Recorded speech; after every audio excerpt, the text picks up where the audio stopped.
Welcome. I'm Ruth at the Garrett Public Library, and I am here today to share in some short stories for the Railroader reading this week. Since Valentine's Day is this week, I have 3 short stories for you, and the one I'm going to begin with has a quote at the beginning of it, and the quote is by Khalil Gibran. The quote is, "Love knows not its own depth until the hour of separation." The story title is What He Did for Love. Sam, at age 17, had the normal dreams and desires of a young man embarking upon adulthood. He hoped to marry a good and loving woman, to work hard and study, and to create a bountiful existence for raising a family. But in the turn of the century Polish Russia, a young man couldn't always hope to achieve his dreams. The threat of the draft loomed over every male of fighting age and burdened the hearts of his parents. If a man was drafted into the Russian army, he had little hope of ever coming home. He was drafted for life or died in service. Sam was destined to be one of those boys. Some families accepted this fate as unavoidable and tearfully said goodbye to their sons. Others took the extreme measure of chopping off the son's right index finger, the trigger finger, making him ineligible for service, viewing mutilation as the lesser evil compared with prolonged suffering or even death. Sam decided on another course, one that held larger dangers he could not even imagine, and the promise of a good life if all went well. He chose escape. Sam wasn't just running away from the perils threatening him in Lodz. He was running towards something, or rather someone. He had fallen in love with Gussie, a young Polish girl, shortly before her family had fled Lodz for America. Sam had received word that she was safe in New York and missed him. Sam was determined to marry Gussie and fulfill his dreams, so he prepared himself for a treacherous and courageous journey. His parents packed him food and water for the trip, but his most vital necessity was money. If Sam wanted to cross the German border, he would have to bribe the border guard. Sam's parents gathered all their savings, tied the money into a handkerchief, and hid it deep under the many layers of clothing Sam would wear for his countryside trek. When or if Sam made it past the border, he was to find his way to some German friends who could help him reach New York. As Sam embraced his family the morning of his departure, he wondered if he would ever see them or Gussie again. To pass the time and bolster his courage during the journey, Sam concentrated his thoughts on his love for Gussie and his plans for their future. This one hope would give him the strength to complete his pilgrimage. Finally, Sam approached the German border, reached for his stash of money, and froze in his tracks. He saw 2 guards at the border patrol. He had only enough money for one bribe. He couldn't possibly get through. Worse, one of the guards had spotted him, so he either had to advance or flee back home. "Gussie," Sam said to himself, "I'm doing this for you, and I know God won't let us down." Sam prayed as he slowly walked toward the crossing. He needed a miracle.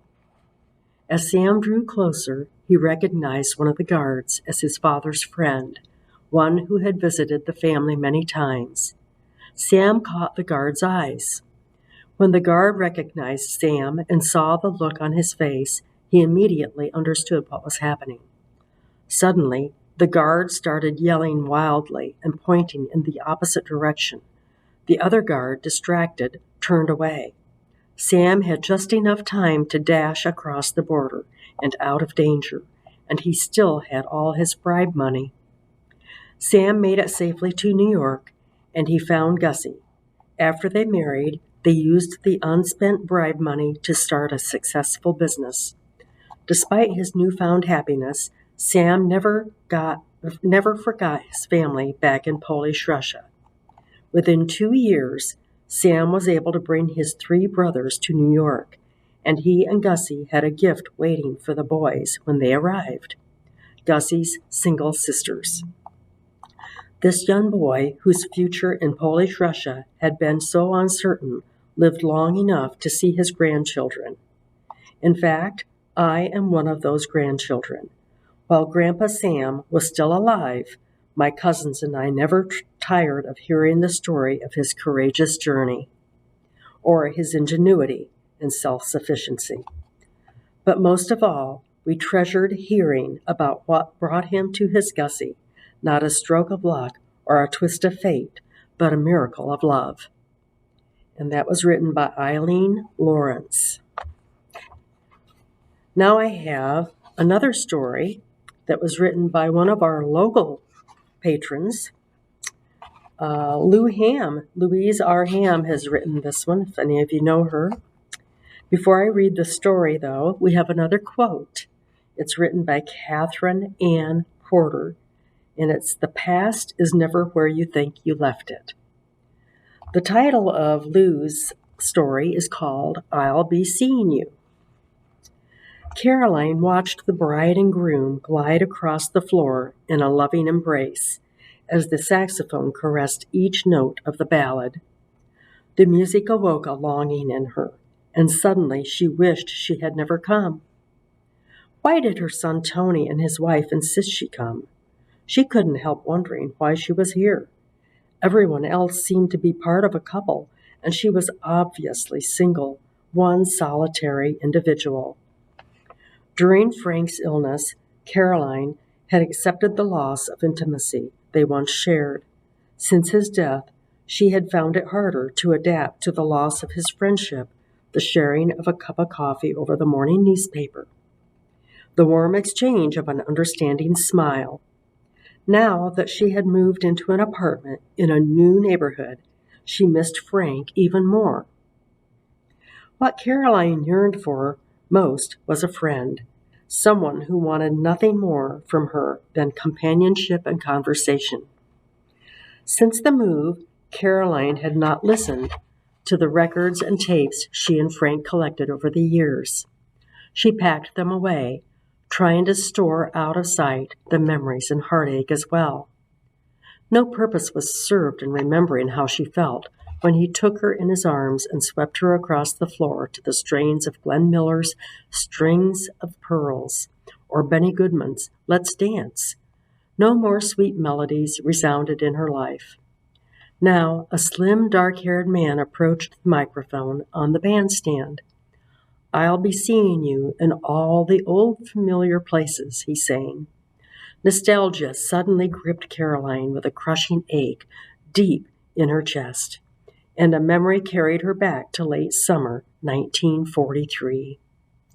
She and her friend Nancy were leaving the Seville restaurant in Indianapolis. The young man at the piano was reaching out to her with a song, but it was late. She had to go. During World War II, Caroline's life revolved around the war effort. As a special treat, she and Nancy went to Indianapolis to enjoy one of the big bands appearing at the Circle Theater. The music made the 3-hour bus trip worthwhile. After the stage show, they followed the hostess to a table at the Seville. At the piano, a neatly dressed young man with curly blonde hair seemed lost in his music. As though someone had called his name, he turned toward Caroline and their eyes met. A flicker of a smile appeared on his lips, and his fingers paused on the keyboard. Regaining composure, he began playing Once in a While. Conversation faltered as Caroline listened to the songs. Have You Ever Been Lonely? And The Way You Look Tonight. Leaving to catch the last bus home, Caroline could not resist a final glance in the pianist's direction. He smiled, and the haunting strains of I'll Be Seeing You followed them out the door. Caroline was jarred back to the present when the best man in the wedding party approached the tables, cajoling the older guest on the floor to dance. "Come on, you people," he urged. "We found musicians who would play the good music you're always talking about, so you guys better dance." "My name is James Broadmoor," the gentleman said as he approached Caroline. A tanned face accented his white hair, and a friendly smile put her at ease. She extended her hand. "Caroline Lawson," she said. "Would you like to dance? My grandson will be disappointed if I don't dance." "Yes, that would be nice," she answered. They moved onto the polished floor. The apprehension she felt disappeared as James pulled her gently to him. When the song ended, he kept his hand on her waist. An awkward silence fell between them. But when the music resumed, they communicated without words. "These kids are great. They can actually play real music," James joked when they returned to the table. When the festivities ended, Caroline left with Tony and Jennifer. A few days later, James called. "I wanted to call sooner, but didn't want to appear pushy." Caroline was surprised at her excitement when she heard his voice. "They're showing Casablanca at the Village Theater. Would you come with me?" he asked. "I'd love to. That's one of my favorites, too." In the weeks that followed, they attended movies, church, and band concerts. James seemed to have a built-in radar for big band music. One evening after a piano concert, James and Caroline stopped at a small ice cream parlor near her apartment. The decor was reminiscent of the 1950s, with pink and white striped wallpaper and balloons hanging from the light fixtures. Careful not to scruff her new shoes, Caroline led the way to an empty table. A petite young lady with a single braid down her back placed chocolate sundaes in front of them.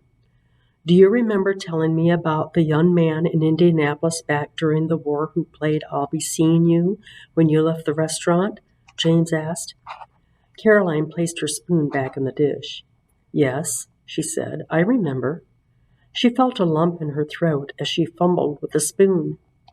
"You know, I played the piano in a little club back in Illinois when I was in college in 1943. It could have been me who played that song for you." James paused, and there was a longing in his eyes as he looked at Caroline. "I'm just a sentimental old fool." She reached across the table and took his hand. Tears welled in her eyes. "Me too," she said. Thank you, Louise, for that story. That was very touching. Now I have a short story right here, and it's called The Ideal Invitation, and I'm going to start reading it. It's very short.